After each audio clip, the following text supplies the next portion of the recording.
Nga pala, Mom, pwede po ba akong humiling sa inyo? Of course. Anything, Iha. You can ask me anything. Kabado niyang pinagsalikop ang kanyang mga palad. Tungkol po kay Lian. She knew how Mommy Luisa hated Lian ever since the two dated. Wala ito ibang bukang bibig kapag kausap ang mommy niya noon tuwing bumibisita ito sa bahay nila, kundi sana'y maghiwalay na si Justin at Lian. Agad na umasa ang mukha ni Mommy Luisa nang banggitin niya ang pangalan ng pinsan niya. Huminga ito ng malalim. What about that cousin of yours, Angela? Kinagat niya ang kanyang pang-ibabang labi. Justin married me just to protect Lian from your wrath. He married me because you threatened him about Lian's downfall. Kapag natuloy ng annulment namin ni Justin, pwede po bang huwag niyong ituloy ang banta niyong sirain ang career niya? Kumunod ang noon ng ginang. You're protecting her? Hindi makapaniwala nitong tanong. Isn't she the reason why you are suffering? She released a deep sigh. Ayoko pong maging madaya, Mommy. May mama that teach me to play fair in everything at sa tingin ko, kadayaan kapag sisirain po ninyo ang career ni Lian. Hayaan na po natin siya. Luisa shook her head. I don't know what to do with you anymore, Iha. There's no fair in this world, Angela.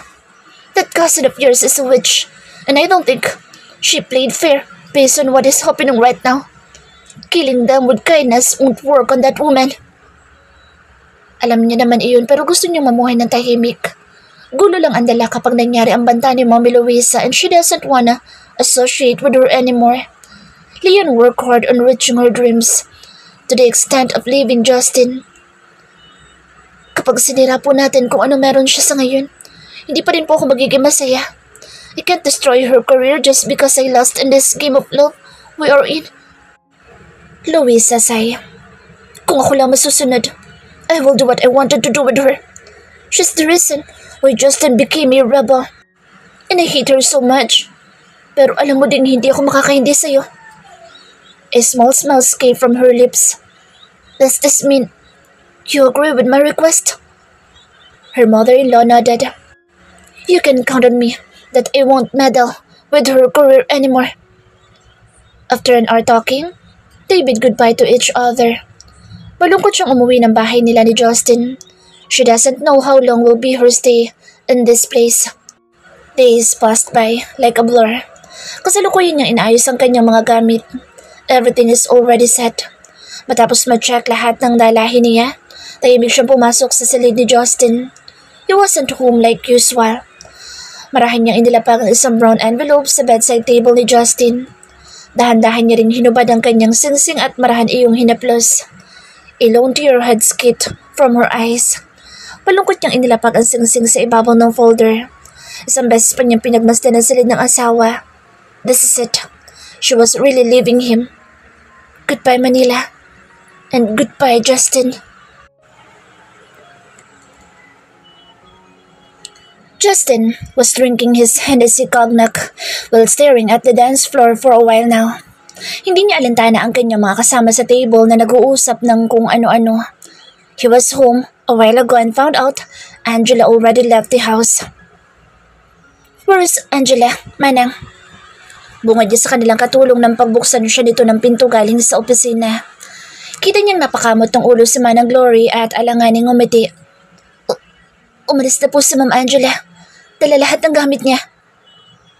Hindi siya agad nakahuma sa ibinalita ni Manang Gloria sa kanya. Si Angela, umalis dala ang mga gamit niya? Wow, magsa-celebrate na ba siya? Pero sa kabilang banda, hindi basta-basta aalis si Angela. She was a desperate woman na gagawin ang lahat manatili lang sa buhay niya. Kaya imposible ang sinasabi ng katulong. Sigurado ka ba dyan, Manang? Baka namamalit-bata ka lang.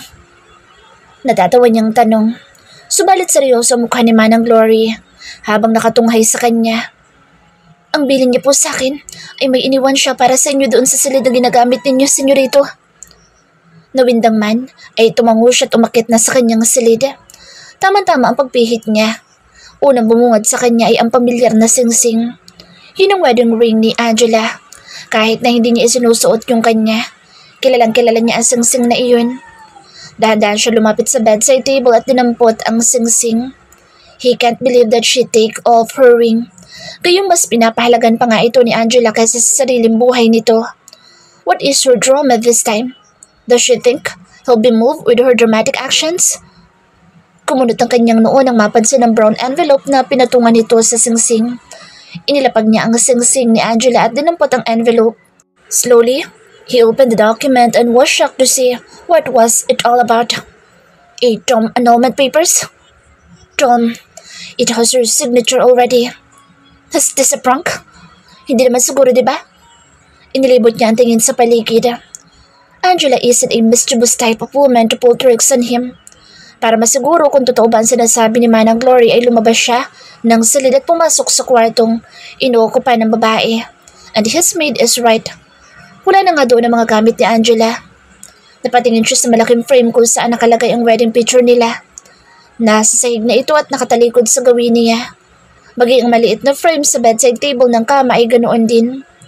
He looked at everything in disbelief, pero maya-maya lang ay napangiti. Why would he care if she left or not? Hindi ba't yun naman ang gusto niya? Ang umalis ito sa buhay niya? Right, masaya siya. Masaya siya.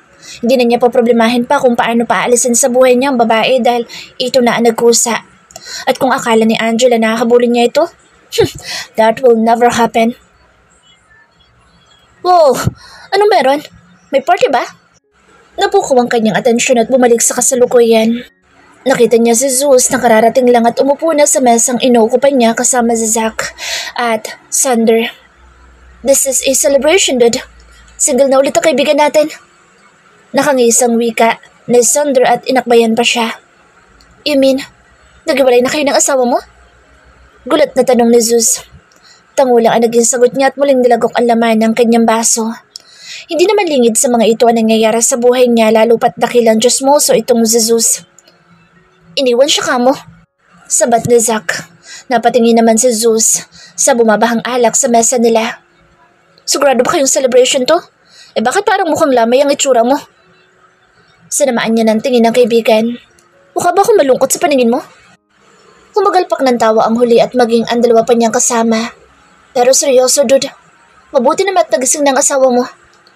Zeus, sigh and relief na mas lalo niya ikinainis. Bakit ba naging kaibigan niya lalaking ito? Langya, umalis ka nga dito. Tinawanan lang siya ni Zeus bago dumako ang tingin sa bar counter. Kay Tristan tong bar. Kaya hindi mo ako mapapaalis dito. Best friend niya ito ni Inchik. Nakangisi nitong turo sa sarili. Just drink and get wasted, asshole. I just wondered what horrible things you did that made her leave you. Mukhang wala talagang balak ang gagong ito na tigilan siya. Sanders scoffed.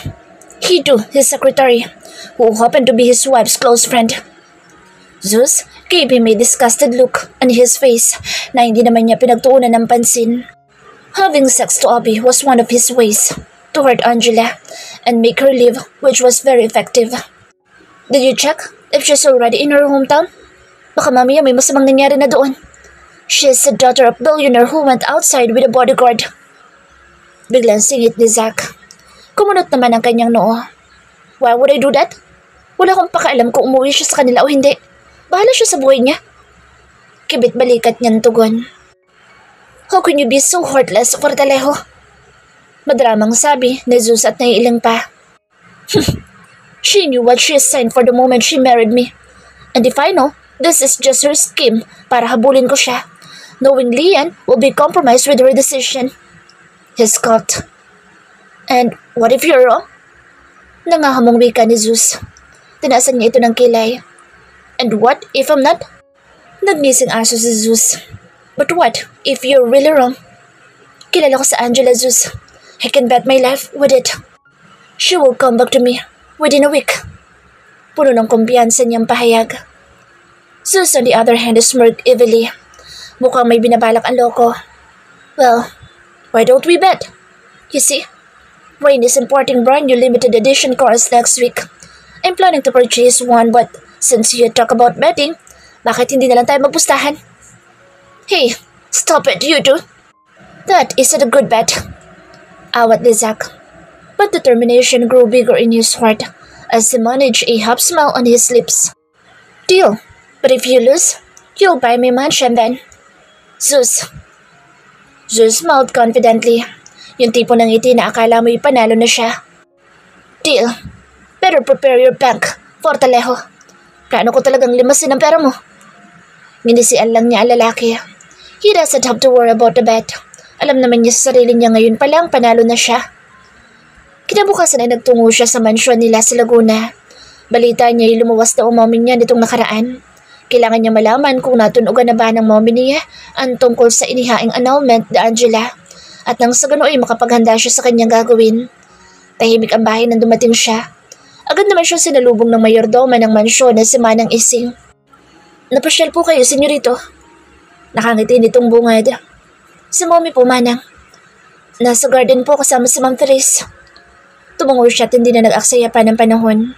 Agad siyang dumiretso sa garden, bit-bit ang paboritong macarons ng kanyang mommy. Mabilis naman siya nitong napansin dahil nasa hallways pa lang siya ay lumingon na sa gawin niya ang ina. Kuya Justin! Tili ni Therese at nagmamadaling tumayo mula sa upuan para salubungin siya. Hey, Brad! Anyat ginulo ang buhok nito. Inakbayan niya ang kapatid at sabay silang lumapit sa kanilang ina. Good afternoon, ma'am. Bati niya dito at humalik sa pisngi ng ginang. Ngumiti naman ito sa kanya. Nice seeing you here, Justin. Mabuti naman naisipan mong bumisita dito. For you. Iniabot niya sa kanyang mommy ang binili niyang special macarons. Oh, thanks, son. Ang tagal ko na nag-crave dito. Ang daddy mo kasi ayaw na akong bilhin na ganito. Nakasamangot itong Turan. Wow, I'm so happy na okay na pala kayong dalawa. Nakangiting sambit ni Therese. Napatingin siya sa kanyang mommy but she just smiled and shrugged her shoulders. Forget it, Therese. He's my son. Having argument is normal for families. Right, iho? Malambing na bumaling ang kanyang mommy Luisa sa gawin niya.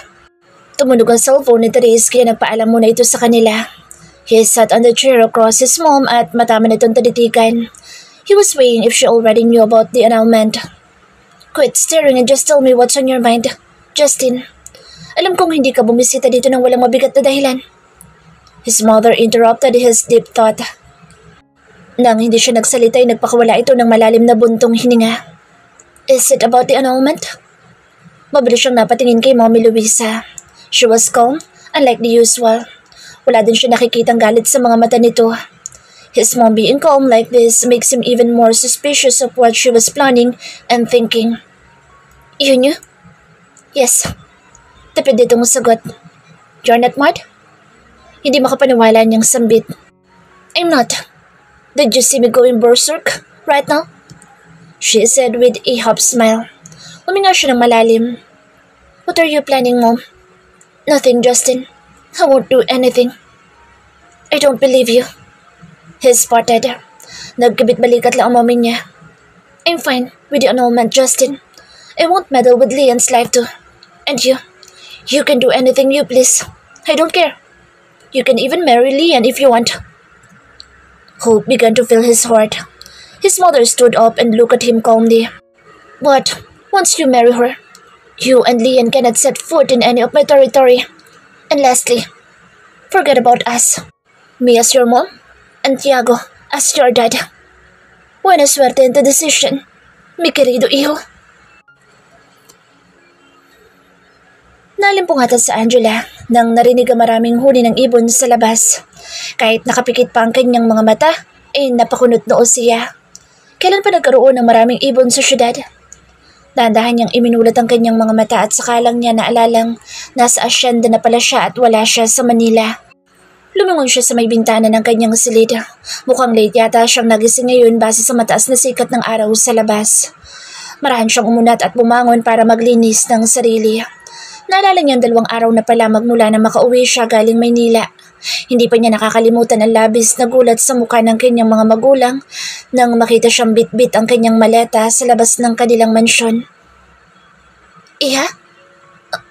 Anong... Bakit nag-asabalutan ka? Bulalas ng kanyang mama. Hindi siya sumagot, bagkus ay sinugod niya ng yakap ang ginang at umiyak sa bisig nito. Nothing ever beats the feeling when you're finally home. Parang nakahanap siya ng kakampi sa katauhan ng mga ito. Mag-isa ka lang ba? Nasaan ang asawa mo? Usisa pa ng kanyang mama. Nasa Manila pa rin po. Halos pabulong na lang niyang sabi. Her mother gently patted her hair habang ang papa niya ay mataman siyang pinagmasdan. Are you having a fight with your husband, Iha?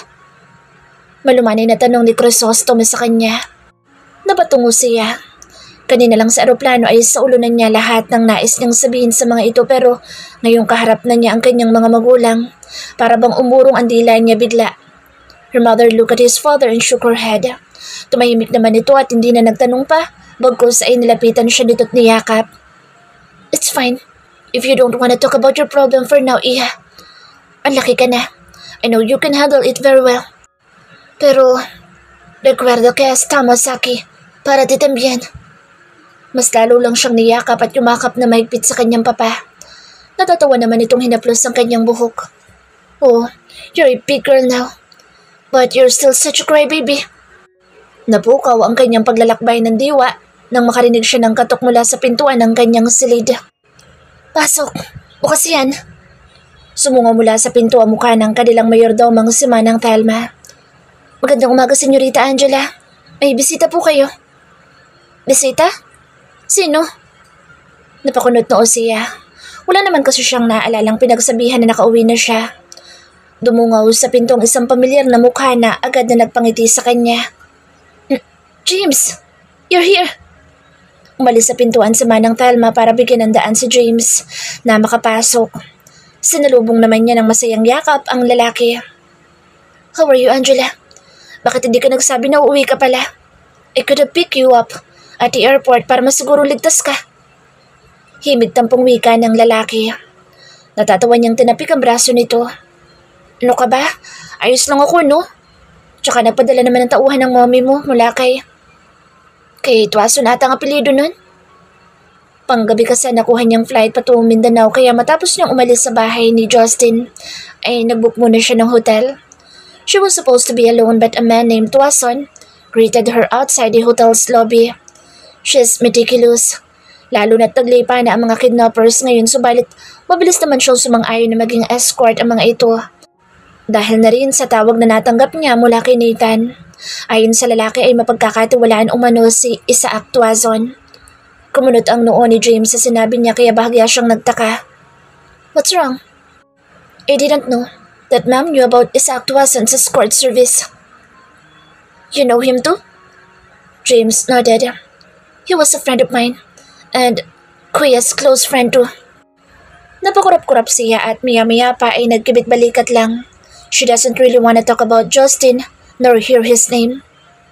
You know your mom has a lot of connections, kaya hindi posible na makilala niya ang tuwaso na iyon. Napakamot ng kilay si James at saka tumango. Yeah, you're right. Mom, must have known him. Nga pala, napasyal ka.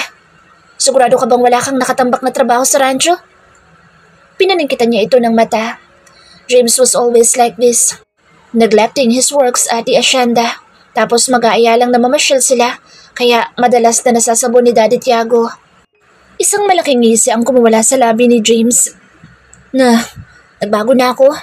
I finished everything yesterday bago sumugo dito. Mataman niya itong tiningnan. Talaga? Naman. At dahil wala akong gagawin ngayon, bakit hindi tayo mga bayo at maglibot sa asyenda? Agad na nagliwanag ang kanyang mukha sa suwestyon nito. Matagal na rin mula nang huli siyang makasakay ng kabayo kaya't ngayon pa lang na-excite na siya. Oo ba? Magbibihis lang ako. Masiglan niyang sagot. James nodded. Hihintayin kita sa kwadra. Ihahanda ko lang mga kabayong gagamitin natin. Lumabas na ng silid si James samantalang nagmamadali naman siyang magbihis. Isang maong na jeans na pinaresan niya ng puting long sleeve at brown na boots. Ipinuso din niya ang kanyang itim at mahabang buhok para hindi maging sagabal sa takbo niya mamaya. Matapos masigurong ayos na siya, patakbo siyang bumaba ng hagdan at nagtungo sa kwadra nila.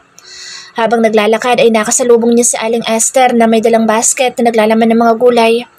Mukhang galing pa sa maliit nilang vegetable farm ang mga iyon. Matamis na ngumiti sa kanyang ali. Saan pupunta itong maganda kong anak? Napangiti din siyang pabalik sa ginang. Manang Esther used to call her anak na nakasanayan na rin niya. Umamasyal po ako, Manang Esther. Naku, Chuck, na miss mo na itong lugar na sinilangan mo. Mag-enjoy ka doon, ha?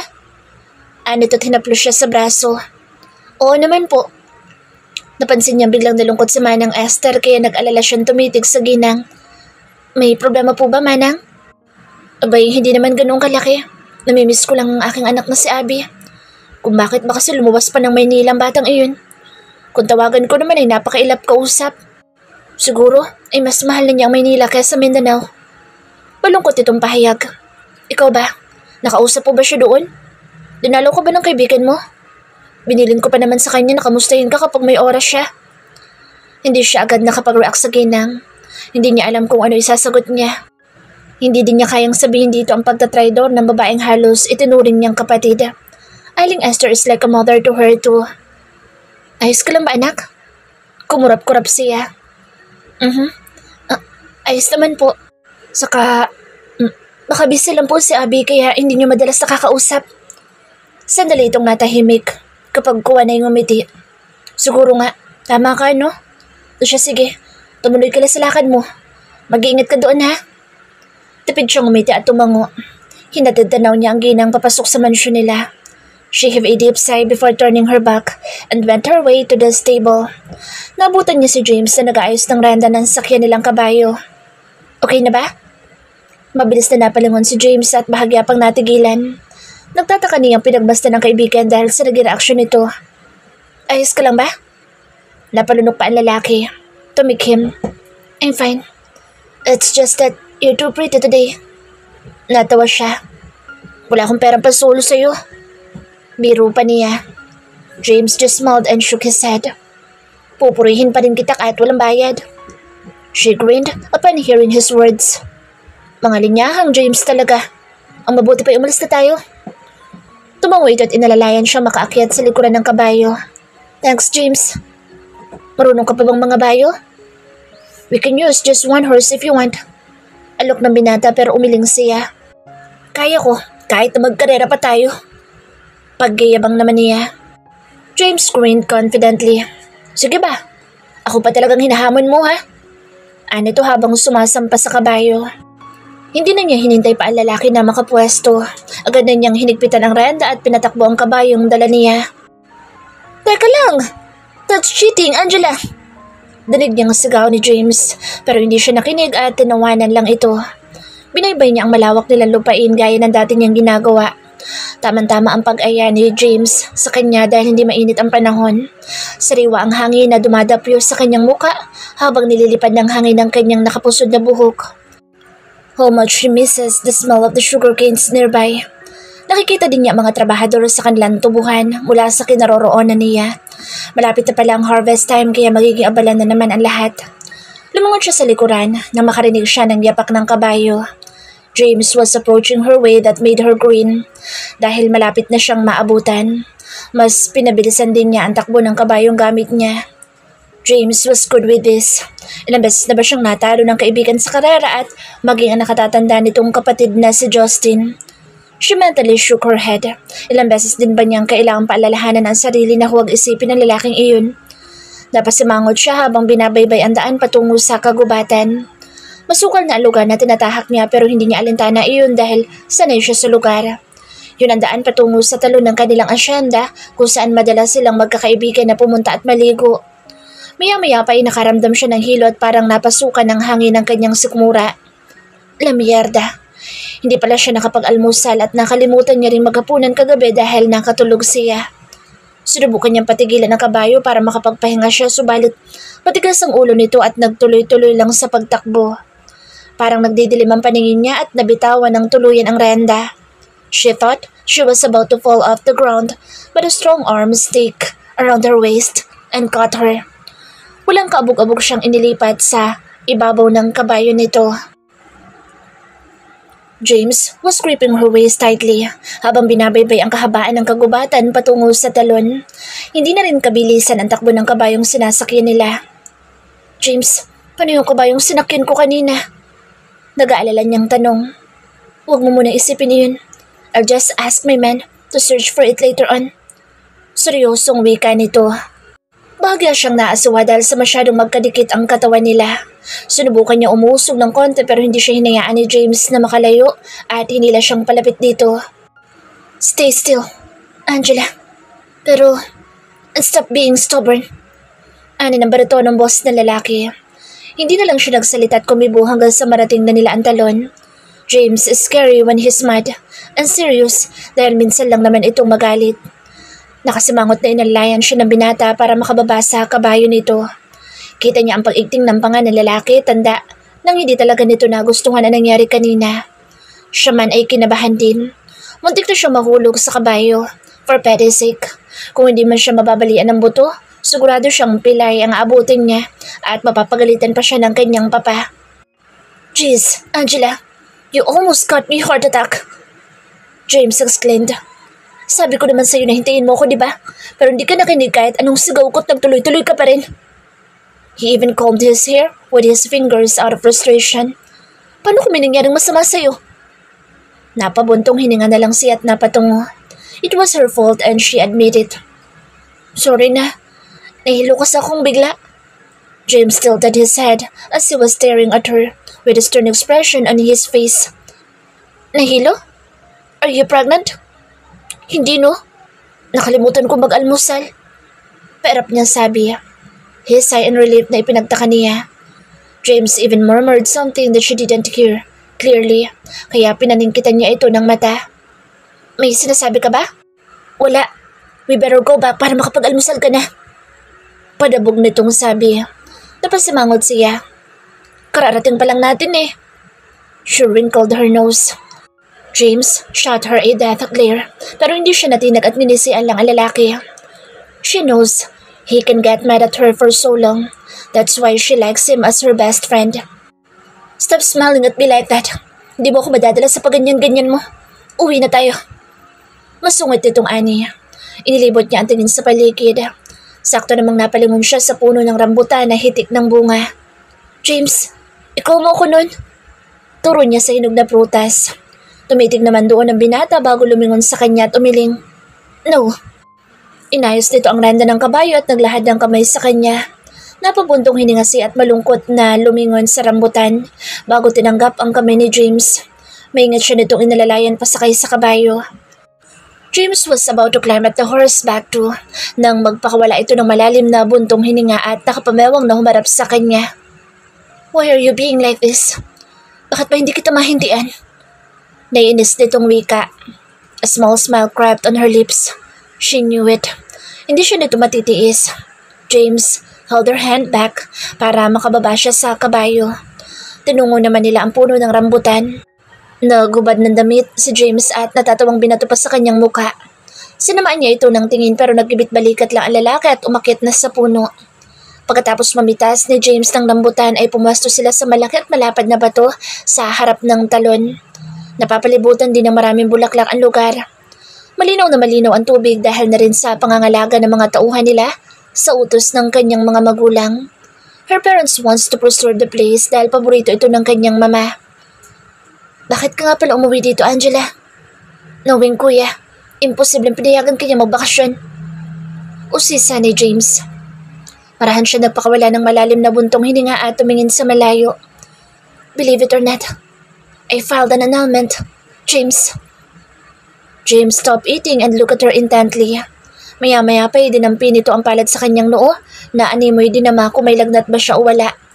Nainis niyang iwinaksi ang palad ng lalaki. You're not sick, are you? Paliw. Seryoso ko sa sinasabi ko. Perap niyang saad. James went silent for a moment.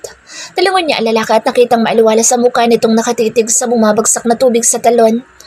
I thought you would never wake up from your nightmare, Angela. Tipid siyang ngumiti. I thought so too. Akala ko hindi ko kaya na mawala siya sa akin. Easy. Alam mo kung gaano ko kamahal ang kuya mo. Mula pa noon pero siguro may hangganan talaga ang lahat kaya heto ako ngayon. Going back to my old life. Trying to fix myself. James looked at her with tenderness on his light gray eyes. I'm so happy for you. Thanks. What made you leave him? I'm sure he did something very, very terrible, knowing how jerk he is. Nakataas ang kilay nitong tanong. She smiled bitterly. Because of Abby. What about her? She had sex with Justin. James, I saw them. She laughed with tears in the corner of her eyes. It's really true that betrayal comes from the person who is close to you. Tom, she did that? Hindi makapaniwala nitong tanong. Malungkot siyang tumango. Akala ko nga na nanaginip lang ako pero hindi. I even convinced myself it wasn't real but it is. Kitang-kita ko. Damang-dama ko yung sakit.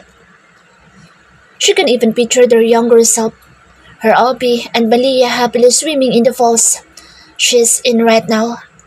Her heart felt heavy and she felt suffocated. Marahang umusog si Jim sa tabi niya. She rested her head on his shoulder and breathed calmly. Stop thinking about them, Angela. It's not your loss that they betrayed you like that. It's theirs.